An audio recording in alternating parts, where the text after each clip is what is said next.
verdade liberta. Se você está conosco até agora e ainda não se inscreveu, pare por um segundo e clique no botão de inscrição. Isso ajuda a continuarmos criando conteúdos como este. É errado consumir moderadamente bebidas alcoólicas? Parte 2. Se você não assistiu ao vídeo anterior, eu sugiro que você assista antes de prosseguir com este vídeo.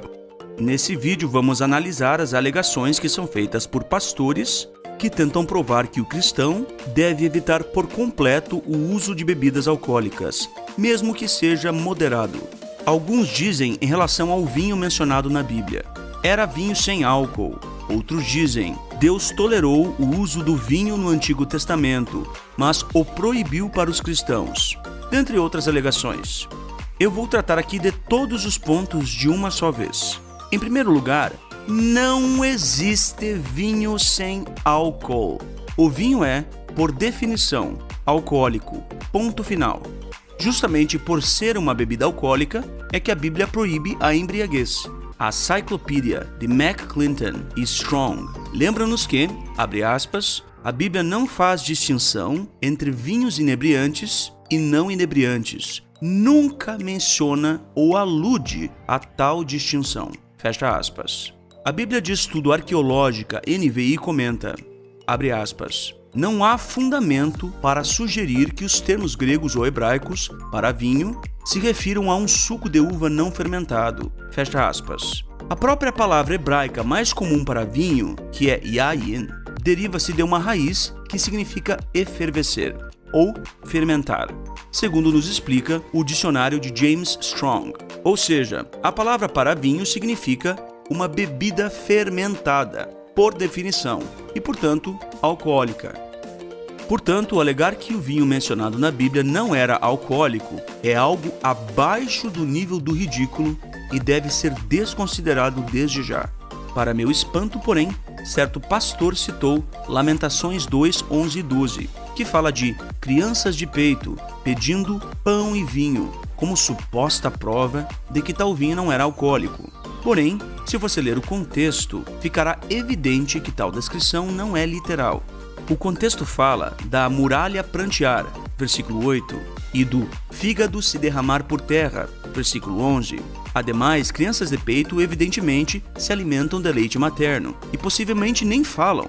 Então, qual é o sentido do texto que descreve crianças de peito pedindo pão e vinho? Ora, assim como o pão, por ser um alimento comum, é usado na Bíblia muitas vezes para representar todos os alimentos. Assim também o vinho, por ser uma bebida comum, é usado aqui metonimicamente para representar todas as bebidas. Logo, pão e vinho, em Lamentações 2:11, representam simplesmente comida e bebida. A mensagem do texto é que acabara toda a comida e toda a bebida, e até crianças de peito sentiriam o efeito dessa carestia. Tanto é assim que certas traduções parafraseiam a ideia do texto. Veja como verte a Nova Tradução na linguagem de hoje.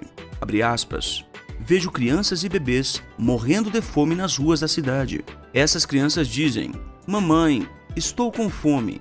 Mamãe, estou com sede. Fecha aspas. Portanto, o texto de Lamentações 2, 11 e 12 não pode ser usado para dizer que existe vinho não alcoólico, o qual poderia ser dado a crianças. Esse argumento é falso e está abaixo do nível do ridículo.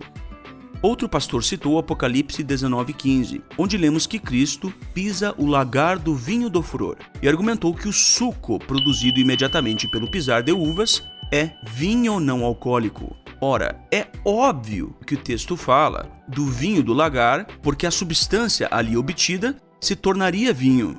É algo parecido quando a Bíblia menciona o pão da terra, em Números 15:19. A terra não dá imediatamente pão. É óbvio que o sentido do texto fala do produto da terra, que seria posteriormente usado para preparar o pão ou alimento. Igualmente, o produto do lagar seria posteriormente usado para produzir vinho, o mesmo vinho mencionado em Apocalipse 14:10. Ali lemos que o vinho produzido pelo lagar da ira de Deus é um vinho não misturado, o que significa que não possuía adição de água e nem era diluído com qualquer outra substância, sendo um vinho encorpado e bem forte, ou seja, alcoólico. Ademais, o lagar pisado por Jesus em Apocalipse 19:15 é obviamente figurativo, e ele representa o furor e a ira de Deus. Será que um suquinho de uvas frescas, da marca Tang, seria capaz de abranger tal comparação? É óbvio que não. Vinho é, por definição, alcoólico. Se a pessoa não tem capacidade para entender isso, então ela tem problemas maiores que a minha argumentação não será capaz de resolver. Ainda outro pastor distorceu o texto bíblico de Isaías 65:8, na tentativa de provar que existe vinho não alcoólico. Na Almeida Atualizada nós lemos: assim diz o Senhor, como quando se acha vinho num cacho de uvas, dizem, não o desperdices, pois há bênção nele. Assim farei por amor de meus servos, e não os destruirei a todos. Visto que esse texto diz que há vinho em um cacho de uvas, o pastor concluiu que haveria uma inferência a um vinho não alcoólico, um vinho não fermentado. Bem, essa interpretação é gritantemente tendenciosa e infantil. O sentido do texto não é de que de fato há vinho no cacho de uva, mas faz referência também ao futuro vinho que há de ser produzido a partir daquela uva. Vamos comparar esse caso com os seguintes exemplos bíblicos. Hebreus 7:10 diz que, abre aspas, ele, Levi, estava nos lombos de seu pai Abraão. Será que Levi estava literalmente dentro de seu bisavô Abraão? O sentido do texto, logicamente, é que Abraão, posteriormente ou no futuro, produziria descendência, da qual surgiria Levi. Considere também 2 Samuel 17:29. Esse texto fala literalmente dos queijos das vacas, segundo Almeida revisada e corrigida.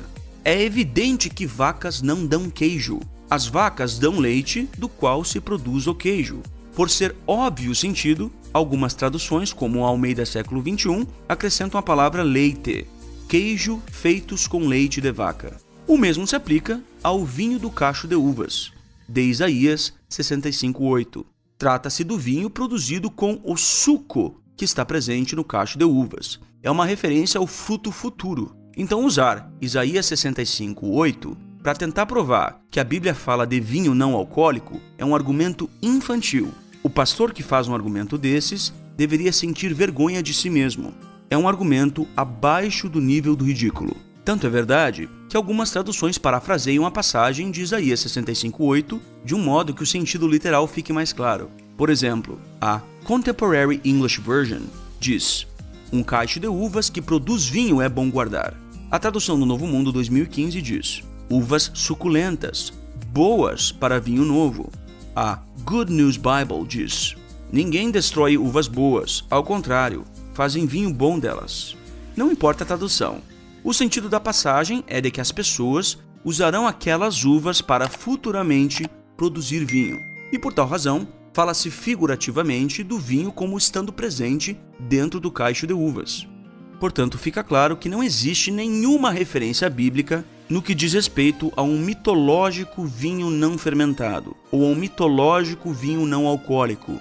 Vinho sem álcool não é vinho. Vinho necessariamente tem álcool. Vinho é, por definição, uma bebida alcoólica. Se a pessoa não consegue entender isso, então ela tem problemas maiores que não serão resolvidos por meio de argumentação. Então fica claro que a Bíblia não faz menção a nenhum vinho não alcoólico, e não existe nenhum texto bíblico que indique isso. Todas as tentativas, sem exceção, que são feitas a fim de provar que a Bíblia faria menção a um vinho não alcoólico, são tentativas infantis, que não merecem crédito. Ou melhor, as pessoas que fazem tais argumentos deveriam sentir vergonha de si mesmas. Na parte 3 desse vídeo, analisaremos os tratos de Jesus Cristo com o vinho.